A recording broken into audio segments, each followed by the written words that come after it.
Alright,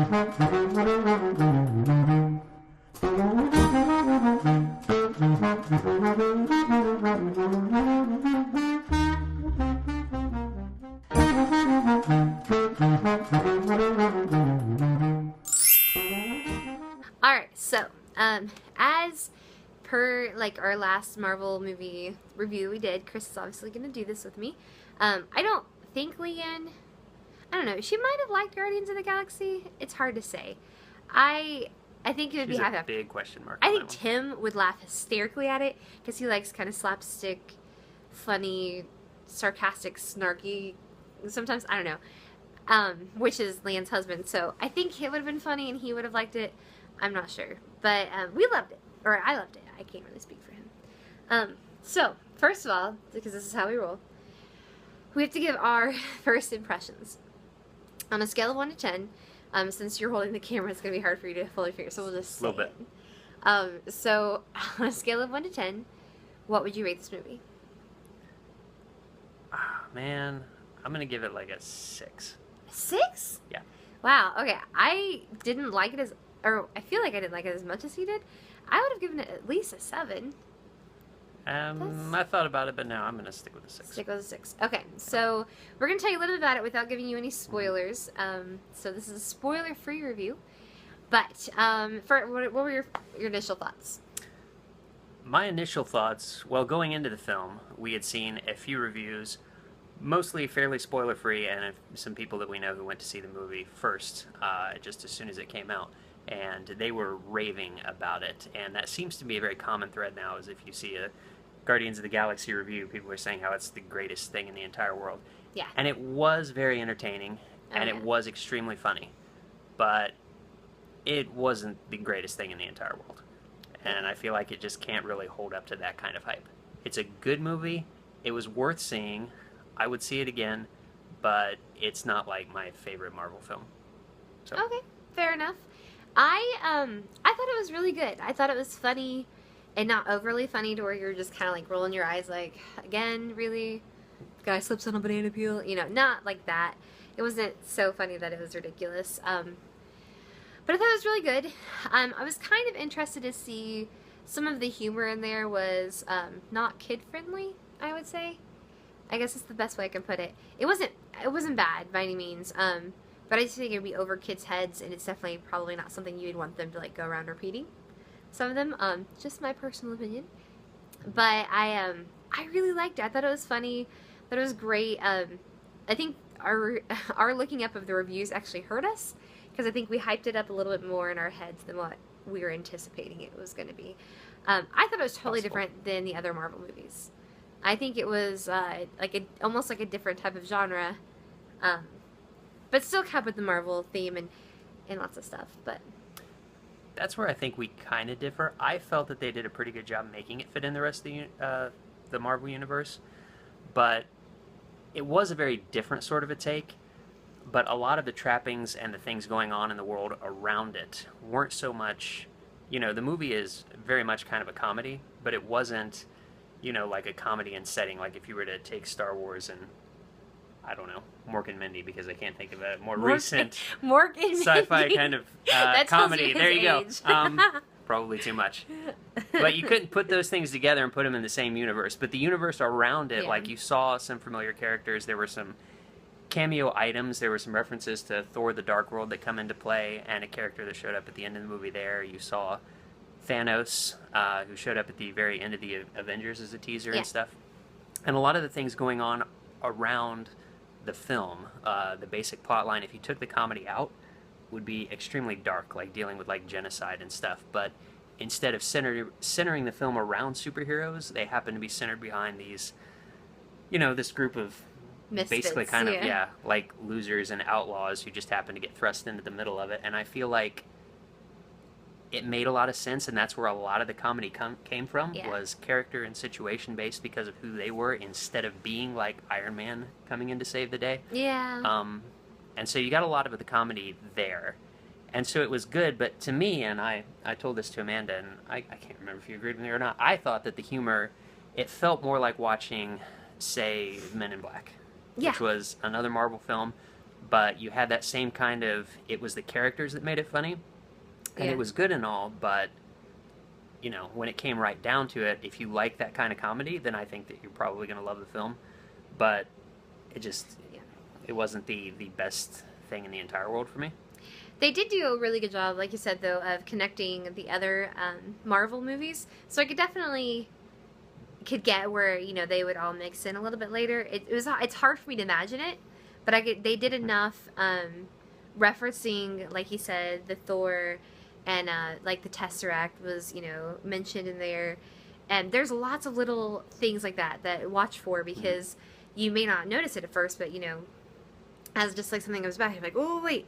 And I kept turning to him like, wait, wasn't that in Thor? Wait, isn't that the guy from? And yeah, make sure you're really paying attention, because you don't want to miss it. It's, you know, none of that was like super important to the plot, except for the Thanos thing, which is good to actually see him and get to know a little bit more about him. But they left him completely open, and alive. Spoiler. To continue with that as a villain, which I'm really kind of looking forward to. He seems like a cool character. He really does. I'll be very interested to see what they do with him going forward. I also think that they did a really good job with the character in particular, Rocket Raccoon. Oh my gosh, I love him. Yeah. And Bradley Cooper does an amazing job with his voice. Like, that's... He really does. He makes is us- one of the best characters in the film, and I had heard some people, you know, talk about how awesome Marvel is because, well, DC's doesn't want to take chances on making a Wonder Woman film and stuff. Yeah. Marvel was like, here, we'll just make a movie with a talking raccoon.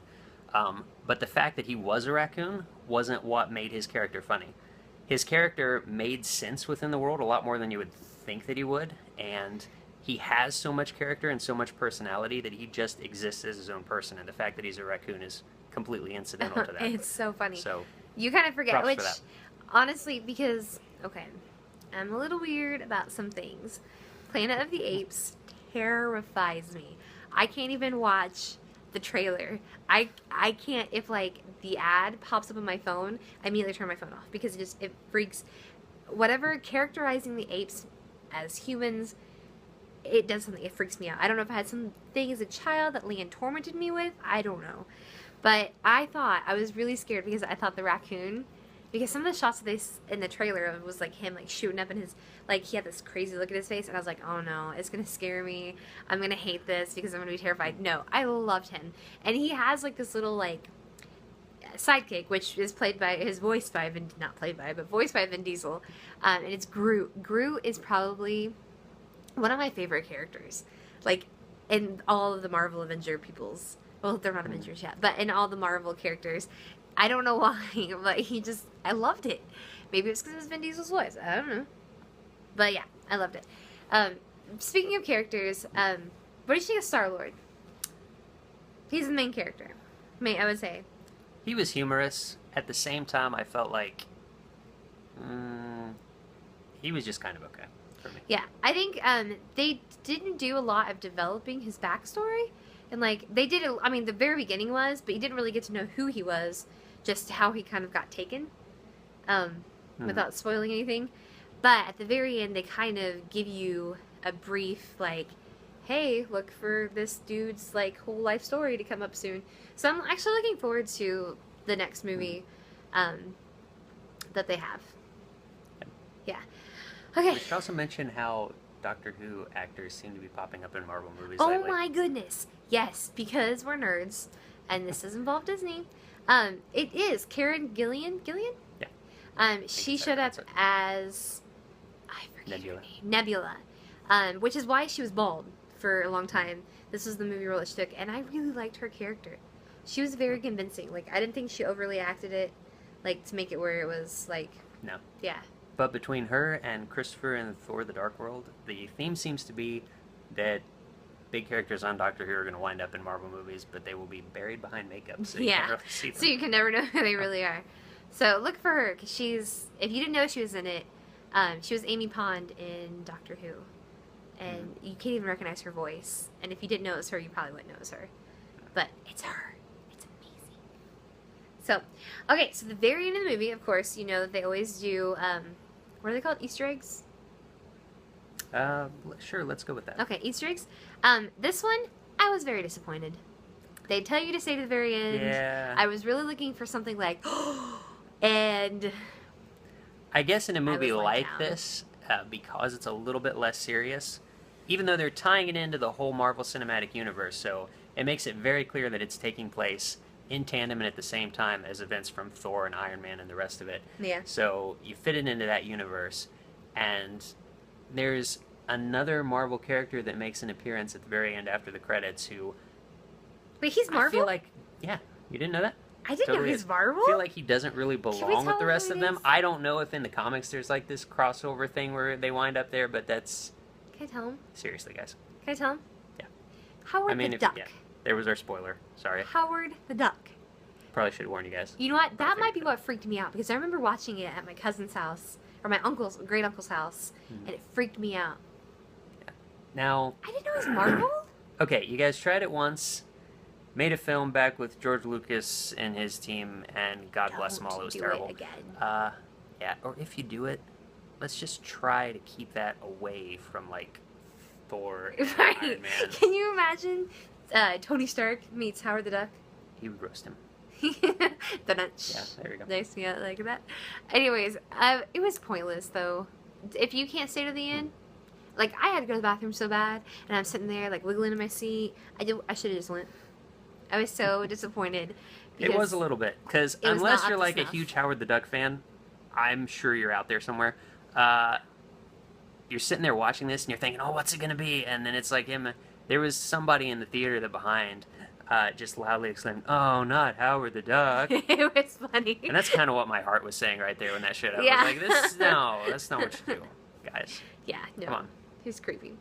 So, okay, I think that is all for now. A little bit longer than we did for the last one, but it was worth it. It was definitely a great movie. I'd recommend seeing it, absolutely. Ooh, trailers! Sorry, real quick, the trailer's coming up. Big Hero 6, I'm so excited to see that. That looks amazing. It looks really so does. funny. It kind of reminds me of, like, Meet the Robertsons. Not the Robertsons, the Robinsons. Kind of like that style, maybe? You know what's interesting? And I just saw this in glimpse because I had never heard of this before, but in the trailer there was this blurb that said, you know, one of the things as it was showing up and it showed like title of the movie, said that it was based on a Marvel property also. And I can't remember if it said that it was based on a Marvel property called Big Hero 6. I want to say that I said Big Hero 8, but I just caught it briefly before it disappeared off the Huh. screen again. So We'll have to look that up. Marvel's popping up If everywhere. you know, with let Disney us now. know. Yeah, I love it. I love it so much. But yeah, Big Hero 6. If you haven't seen the trailer, look it up because it's definitely worth. It's going to be a really cute movie. It looks hysterical. It Yeah. really Was there any other Disney type ones that we were does. excited I think that about? was it. They just have The Hobbit, which isn't Disney yet. I say Not yet yet. because Disney will Disney own buys the everything. Disney and The mouse has got money. yeah, man. Prince's own. It Really does. really does actually. Okay, so that is all for now. I will be back next week with Leanne, hopefully, if our lives calm down. But yeah, that's all for now. So until then, have a magical day.